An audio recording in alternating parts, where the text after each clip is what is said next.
નમસ્કાર દર્શક મિત્રો, દૂરદર્શન સમાચારમાં આપનું સ્વાગત છે। સૌપ્રથમ જોઈએ આજના મુખ્ય સમાચાર। વધતા જતા ભાવને નિયંત્રણમાં લેવા નાણામંત્રીએ યોજી ઉચ્ચ સ્તરીય બેઠક। ખાદ્ય મંત્રી રામવિલાસ પાસવાન અને કૃષિ મંત્રી રાધામોહન સિંહની ઉપસ્થિતિ। દિલ્હીમાં 120 રૂપિયે પ્રતિ કિલો તુવેર દાળના વેચાણ માટે મોબાઈલ વાન કરાઈ કાર્યરત। ઓછા અંતરની હવાઈ યાત્રા થશે સસ્તી। કેન્દ્રીય મંત્રીમંડળે નવી રાષ્ટ્રીય નાગરિક ઉડ્ડયન નીતિને આપી મંજૂરી। નાના શહેરોને કનેક્ટિવિટી આપવાનું ધ્યેય। વિદેશમાં ઉડ્ડયન સેવા શરૂ કરવા કંપનીઓને નિયમમાં આપી છૂટછાટ।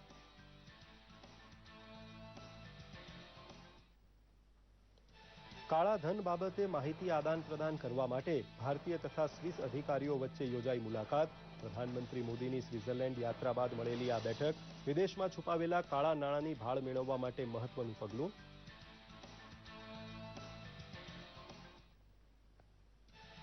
પાટણની પ્રાથમિક શાળાથી શહેરી શાળા પ્રવેશોત્સવના ત્રિદિવસીય અભિયાનનો પ્રારંભ કરાવતા મુખ્યમંત્રી। કન્યા કેળવણી માટે સમાજના તમામ વર્ગ પાસે સહકારભરી અપેક્ષા રજૂ કરતા મુખ્યમંત્રી કોંગ્રેસ પર કર્યા આક્ષેપો। ગુજરાતમાં 1.66 લાખ ચેકડેમ નિર્માણથી જળ સંગ્રહ ક્ષમતા પહોંચી 28,408 મિલિયન ઘનફૂટ। પાછલા 3 વર્ષમાં 1,837 તળાવો ઊંડા કરી 363.4 મિલિયન ઘનફળ સંગ્રહ ક્ષમતા વધારાઈ। ચેકડેમ, જળાશયો, તળાવો, નહેરો, નાળામાંથી 1,097 મિલિયન ઘનફૂટ કાંપ કઢાયો। આવતીકાલથી ગીર જંગલના રાજા સિંહરાજો વેકેશન પર। વન્ય પ્રાણીઓના સંવનન કાળને કારણે 4 મહિના ગીર અભયારણ્ય પ્રવાસીઓ માટે બંધ રહેશે। જો કે દેવાળિયા પાર્કમાં સિંહ દર્શનની વ્યવસ્થા ચાલુ રહેશે। અને હરારે ખાતે ત્રીજી વનડે પણ 10 વિકેટે જીતી 3 વનડેની શ્રેણીમાં ઝિમ્બાબ્વેનો વ્હાઇટ વોશ કરતી ટીમ ઇન્ડિયા। લોકેશ રાહુલના 62 અને ફઝલના 55 રને અપાવી આસાન જીત। ફૈઝ ફઝલે ડેબ્યુ મેચમાં ફટકાર્યું અણનમ અર્ધશતક। જોઈએ સમાચાર વિગતવાર। વધતી મોંઘવારીને ધ્યાનમાં રાખતા નાણામંત્રી અરુણ જેટલીએ આજે ખાદ્ય મંત્રી રામવિલાસ પાસવાન તથા કૃષિ મંત્રી રાધામોહન સિંહ સાથે ઉચ્ચ સ્તરીય બેઠકનું આયોજન કર્યું હતું।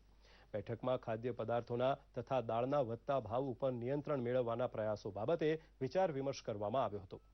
બેઠક બાદ કેન્દ્રીય ખાદ્ય તથા આપૂર્તિ મંત્રી રામવિલાસ પાસવાને તુવેર દાળને 120 રૂપિયે કિલો વેચવા માટેની એક મોબાઈલ વાનને લીલી ઝંડી બતાવીને રવાના કરી હતી।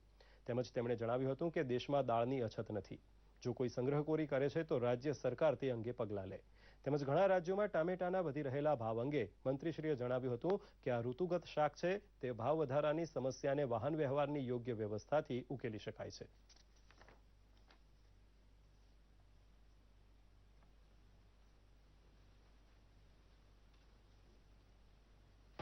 हम राज्य सरकार से फिर अपील करना चाहते हैं कि राज्य सरकार 100 अपने स्टेट में देखे कि 120 रुपया से ज्यादा कीमत पर जो है किसी भी हालत में जो है नहीं बिकने पावे, और यदि किसी राज्य में बिकता है तो उसके लिए राज्य सरकार जिम्मेवार होगी।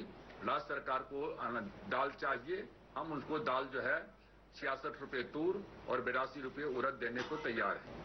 हर साल में ये सामना करना पड़ता है, और इसलिए इसका तो सबसे जो परमानेंट उपाय है वो एक ही है कि या तो मानते हैं कि जो डिमांड और सप्लाई है वो पूरा हो, और डिमांड और सप्लाई पूरा हो तो उसके लिए जो आवागमन का मामला है, जो एपीएमसी एक्ट की बात हमने कहा, ये जीएसटी की बात कहा, या कॉमन नेशनल मार्केट का कहा, उसका क्या कहते हैं कि एक फ्लो होना जरूरी है।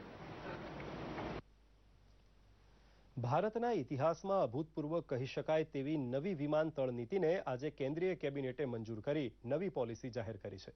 આ પોલિસી દરેક રાજ્યોને પ્રાદેશિક ઉડ્ડયનને પ્રોત્સાહિત કરે તેવા પ્રકારની હોઈ ગ્રામીણ અર્થતંત્ર સાથે જોડાયેલા સામાન્ય લોકો પણ આ હવાઈ સેવાનો લાભ મેળવી શકશે। લગભગ 12 વર્ષ પહેલાથી પ્રસ્તાવ રૂપે બનાવાયેલી નવી હવાઈ સેવા નીતિને મૂર્તિમંત થવામાં માત્ર 8 મહિના જ લાગ્યા છે। 8 મહિના પૂર્વે કેન્દ્રની સરકારે નાગરિક ઉડ્ડયન નીતિને ઓપ આપવાનું શરૂ કર્યું અને આજે આ પ્રસ્તાવને કેબિનેટે મંજૂરી આપી દીધી છે। નવી નીતિમાં 1 કલાકની હવાઈ મુસાફરી માટેનું ભાડું વધુમાં વધુ 2,500 રૂપિયા સુધી મર્યાદિત રાખવાનું જણાવાયું છે। આ નીતિ હેઠળ અડધો કલાકના પ્રવાસ માટે માત્ર ₹1200નું ભાડું લેવાય એ નિર્ણયને પણ મંજૂરી આપવામાં આવી છે। ઉપરાંત ટિકિટ રદ કરવાનો ચાર્જ પણ ટિકિટના મૂળ ભાવથી વધારે નહીં હોય તો રિફંડ પણ 15 દિવસમાં જ મળવાપાત્ર થશે, પછી ભલે તે એજન્ટ દ્વારા બુક થઈ હોય. જો એરલાઇન ઉડાન રદ કરે તો તેનું વળતર પણ 10,000 રૂપિયા જેટલું મળવાપાત્ર રહેશે. આ ઉપરાંત કોઈપણ એરલાઇન્સે જો વિદેશ તરફ ઉડ્ડયન સેવા આપવી હોય તો તેમની પાસે 20 વિમાન હોવા જરૂરી છે. જો કે વિમાન સંચાલનના 5 વર્ષના અનુભવમાં છૂટ આપવામાં આવી છે. અગાઉ એરલાઇન્સે આંતરરાષ્ટ્રીય રૂટ પર ફ્લાઇટ ઉડાવતા પહેલા ઘરેલું ઉડાનનો 5 વર્ષનો અનુભવ જરૂરી ગણાતો હતો. સરકારે આ નવી નીતિને ઐતિહાસિક ગણાવી હતી. ગવર્મેન્ટની પોલિસી તો સારી જ છે. અડધો કલાક માટેના ટ્રાવેલિંગ અને 1 કલાકના ટ્રાવેલિંગ માટે જે રેટ ફિક્સ કર્યા છે, રિફંડના જે નવા નિયમ કર્યા છે એ પણ સારા છે. પોલિસી બહુ સરસ છે એમની, અને રિફંડનું પણ એ લોકો કર્યું છે એ પણ બહુ સારું છે. પ્લસ લગેજનું પણ એ લોકો 100 રૂપિયા જેટલું કરી નાખ્યું છે. હજી એનાથી ઓછું કરે તો વધુ સારું, કારણ કે બહાર ખરીદી માટે જતા હોય છે તો એ લોકોને બધાને પ્રોબ્લેમ બહુ નડે છે. નાગરિક ઉડ્ડયન વિભાગના તજજ્ઞો આ નીતિને આવકારતા માને છે કે નવી નીતિ મૈત્રીપૂર્ણ અને સહિયારા વિકાસની દિશામાં છે. આ નીતિનું મૂળ ધ્યેય સંપર્ક વિહોણા શહેરોને જોડવાનું છે, જેનાથી 2 ટાયર અને 3 ટાયર જેવા નાના શહેરો જોડાશે અને પ્રાદેશિક વિમાન ઉડ્ડયનને વધુ વેગ મળશે. ભારતમાં 14 કરોડ લોકો પ્રાદેશિક પ્રવાસી છે અને 5 કરોડ લોકો આંતરરાષ્ટ્રીય પ્રવાસી તરીકે વર્ષ 2014-2015 દરમિયાન ઉપસી આવ્યા છે. 2022 સુધીમાં પ્રવાસીઓની સંખ્યામાં 30 લાખનો વધારો થઈ શકે છે. આ સંજોગોમાં સરકાર ઈચ્છે છે કે પ્રવાસીઓ સાથેનો મૈત્રીપૂર્ણ વ્યવહાર જ દેશના પ્રવાસનને વધુ વેગવાન બનાવશે. બ્યુરો રિપોર્ટ, દૂરદર્શન સમાચાર, અમદાવાદ. આજે મળેલી કેન્દ્રીય મંત્રીમંડળની બેઠકમાં સરકારી ડોક્ટર્સની વય નિવૃત્તિ મર્યાદા 62થી વધારીને 65 વર્ષ કરવા સહિતના મહત્વના નિર્ણયો કરવામાં આવ્યા હતા. મંત્રીમંડળે લીધેલા નિર્ણયો અંગે જણાવતા કેન્દ્રીય સંચાર મંત્રી રવિશંકર પ્રસાદે જણાવ્યું હતું કે મંત્રીમંડળે હુડકોમાં 10%ની ભાગીદારીને આઈપીઓ દ્વારા રોકવાનો નિર્ણય લીધો છે. તેમજ મંત્રીમંડળે ભારત તાઇપેન એસોસિએશન તેમજ તાઇપેઈ તથા ભારત વચ્ચેના ઇકોનોમિકલ અને કલ્ચરલ સેન્ટર ઓફ ઇન્ડિયાને પણ મંજૂરી આપી હતી. તો ઇસરો તથા કેનેડિયન સ્પેસ એજન્સી વચ્ચેના એમઓયુને પણ મંજૂર કરવામાં આવ્યા હતા. સાથે સાથે પંજાબ ખરારા રાષ્ટ્રીય ધોરીમાર્ગ 95ને 4 લેન તથા 6 લેન કરવાની મંજૂરી પણ આપી હતી. કાળા નાણાં મુદ્દે માહિતીના આદાન પ્રદાન માટે ભારત તથા સ્વિટ્ઝરલેન્ડના અધિકારીઓ વચ્ચે નવી દિલ્હીમાં એક બેઠક મળી હતી.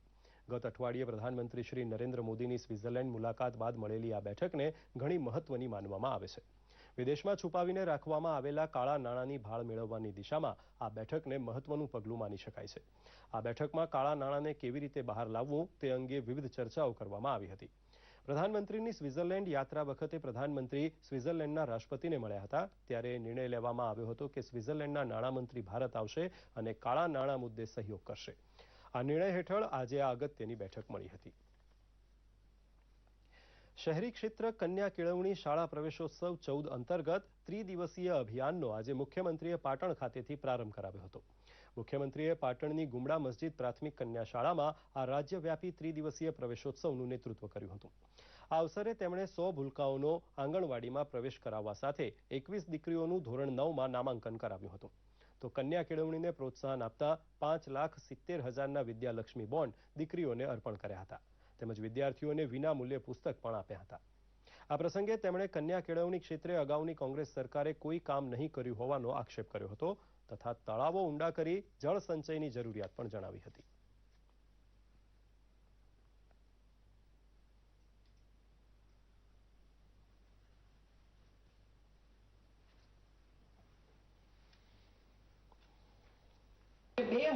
પછી જે દીકરા દીકરીઓ જન્મ્યા હોય એ જો અભણ રહી જાય તો એ ભારતીય જનતા પાર્ટીની જવાબદારી.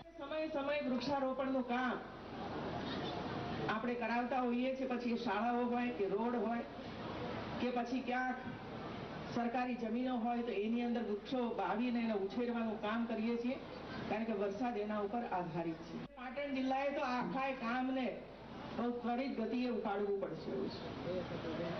બધું સરકાર જ આપણને મોકલી આપશે એવું નહીં બને મિત્રો, આપણે પણ પરિશ્રમ કરવો પડશે. દર્શક મિત્રો, વધુ સમાચાર એક નાનકડા વિરામ બાદ.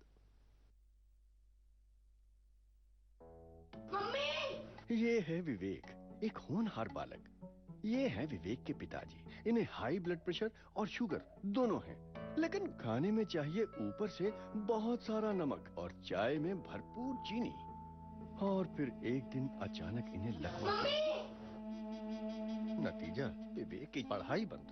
मजबूरी है, घर का खर्च चलाने के लिए माँ को बाहर काम करना पड़ता है। लकवा मस्तिष्क से जुड़ी हुई बीमारी है जिसमें अचानक हमारे शरीर के अंग काम करना बंद कर देते हैं। याद रखें, जब कभी भी कोई लकवे का शिकार हो तो उस मरीज को 3 घंटों के अंदर ही डॉक्टर के पास ले जाना चाहिए। लकवे से बचने के लिए ब्लड प्रेशर की नियमित जांच कराएं, धूम्रपान ना करें, शुगर कंट्रोल में रखें, खून में कोलेस्ट्रॉल को बढ़ने से रोकें, ज्यादा चिकनाई वाली चीजें ना खाएं। जीवन अनमोल है, इसे लापरवाही में यूं ही ना गंवाएं। स्वास्थ्य एवं परिवार कल्याण मंत्रालय द्वारा जनहित में जारी। આગામી ચોમાસામાં જળ સંગ્રહને વેગ આપવા માટે રાજ્ય સરકાર દ્વારા 3,35,310 હેક્ટર વિસ્તારની નહેરોના સુધારણા તથા સમારકામના કામ પૂર્ણ કરવામાં આવ્યા છે.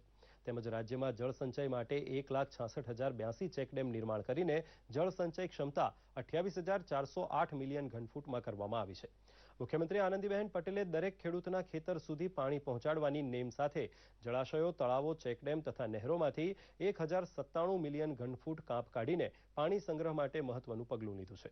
આગામી ચોમાસા દરમિયાન જળક્રાંતિને વેગ મળે તે માટે મુખ્યમંત્રી આનંદીબહેનના માર્ગદર્શન હેઠળ રાજ્ય સરકારમાં વિવિધ પ્રયાસો સફળતાપૂર્વક હાથ ધરવામાં આવ્યા છે. વિશ્વવિખ્યાત ગીર અભયારણ્યમાં આવતીકાલથી 4 મહિનાનું વેકેશન પડશે. ચોમાસાની ઋતુ સિંહ સહિત વન્ય પ્રાણીઓનો સંવનન કાળ હોય આ દિવસોમાં જંગલના રાજાને કોઈ વિક્ષેપ ન પડે તે માટે વન વિભાગ દ્વારા 16 જૂનથી 16 ઓક્ટોબર સુધી ગીરનું જંગલ પ્રવાસીઓ માટે બંધ રાખવામાં આવે છે.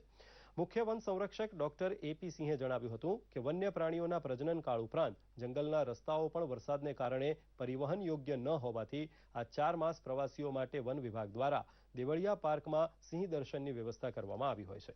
ઓનલાઈન પરમિટ પ્રથાને કારણે ગીરમાં પ્રવાસીઓ વધ્યા હોવાનું ડોક્ટર સિંહે જણાવ્યું હતું.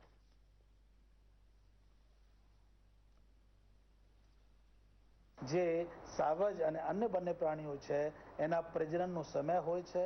એને આ બચ્ચાઓને ઉછેરવા માટે, સારી રીતે રહેવા માટે અને રાહત કરવા માટે એને કોઈ ખલેલ ન પહોંચે એટલા માટે વન વિભાગ દ્વારા 4 મહિનાનું વેકેશન એમના માટે પણ નક્કી કરેલ છે, જેથી એ પણ સારી રીતે ખલેલ વગર પોતાના બચ્ચાઓને ઉછેર કરી શકે.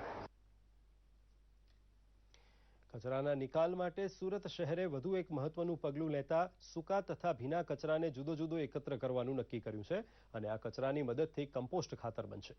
આ પ્રક્રિયા માટે સુરત મહાનગરપાલિકાએ એક વર્કશોપ આયોજિત કર્યો હતો, જેમાં દેશની વિવિધ સંસ્થાઓએ ભાગ લીધો હતો. કચરામાંથી કમ્પોસ્ટ બનાવવા માટે રેસ્ટોરાં તથા ઘરમાંથી નીકળતા ભીના તથા સૂકા કચરાને મોબાઈલ વાન દ્વારા જુદો જુદો એકત્ર કરી તેમાંથી કેવી રીતે કમ્પોસ્ટ બનાવવામાં આવશે તેનું નિદર્શન પણ વર્કશોપમાં બતાવવામાં આવ્યું હતું.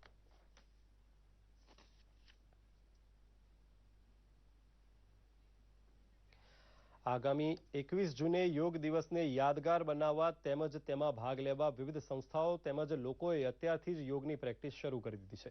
અમદાવાદમાં પણ યોગા શીખવતી એક સંસ્થા દ્વારા બાળકોને યોગ દિવસમાં ભાગ લેવા માટે અત્યારથી જ વિવિધ યોગાસનો શીખવવામાં આવી રહ્યા છે, જેમાં બાળકો ઉત્સાહભેર અલગ અલગ પ્રકારના યોગ કરીને યોગ દિવસની તૈયારીમાં મસ્ત બન્યા છે. આ સંસ્થામાં નાના ભૂલકાઓથી માંડીને મોટેરાઓ સહિત તમામ લોકો યોગાની પ્રેક્ટિસ કરતા નજરે પડી રહ્યા છે.